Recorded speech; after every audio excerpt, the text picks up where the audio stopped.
Assalamualaikum sahabat YouTube semuanya. Kembali lagi di channel kami. Pertumbuhan ekonomi Indonesia di tahun 2015 sempat berada di angka 4,58%. Di tahun selanjutnya, tahun 2016, ada kenaikan tembus di angka 5,02%. Sehingga pada tahun 2017 pergerakan ekonomi Indonesia diproyeksikan di angka 5,1%. Sehingga dapat dikatakan bahwa pergerakan ekonomi Indonesia cenderung stagnan saja. Pergerakan ekonomi merupakan sebuah cermin suatu negara, sebab dari perjalanan ekonomi suatu negara bisa mencerminkan produktivitas dalam pengelolaan sumber daya manusia. Di samping itu, hasil output pun juga dibutuhkan. Melalui output, negara tertentu bisa meningkatkan pendapatan negara. Akan tetapi, berbeda di sepanjang tahun 2019-2020 sekarang, perputaran ekonomi terus merosot. Sehingga pada tahun ini perputaran ekonomi hanya di kisaran angka 4%.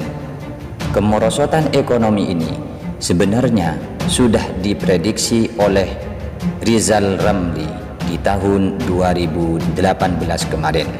Menurut mantan Menko Kemaritiman itu, ekonomi Indonesia sudah lampu kuning. Menurutnya, ekonomi Indonesia akan ambruk di tahun 2019-2020. Nyatanya, ekonomi saat ini hanya bisa tembus di angka 4% saja. Hal ini bisa kita lihat bahwa dolar sudah mencokol di 16 ribuan.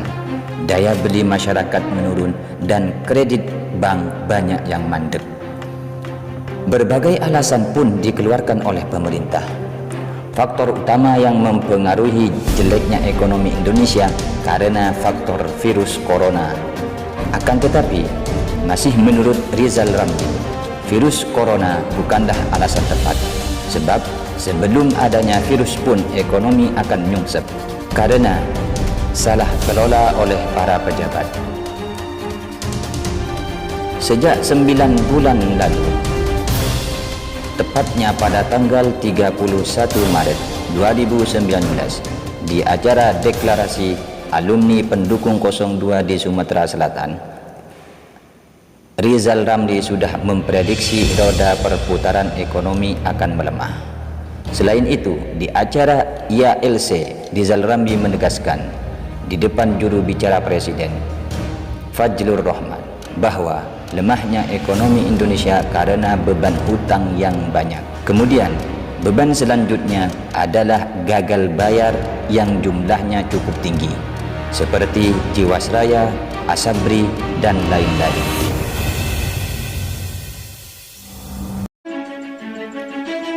Budayakan menonton sampai selesai agar tidak gagal paham.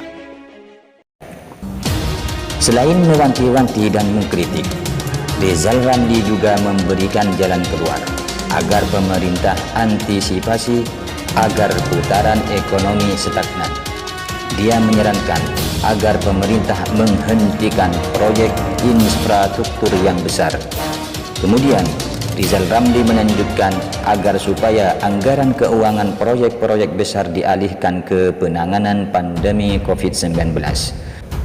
Saran dari ekonom senior ini langsung diamini oleh Menteri Keuangan Indonesia Sri Mulyani. Dalam keterangan pers, Sri Mulyani mengungkapkan bahwa pemerintah serius untuk memperbaiki keadaan ekonomi dan akan menggunakan anggaran pemerintah untuk menanggulangi pandemi virus Corona 19. Begitulah saran dari ekonom senior Indonesia, Rizal Ramli. Semoga kedepannya keadaan ekonomi di Indonesia cepat membaik dan semoga rakyat pendapatannya sesuai dengan kebutuhan kesehariannya sehingga bisa mencukupi keluarga di rumah masing-masing. Sekian, terima kasih.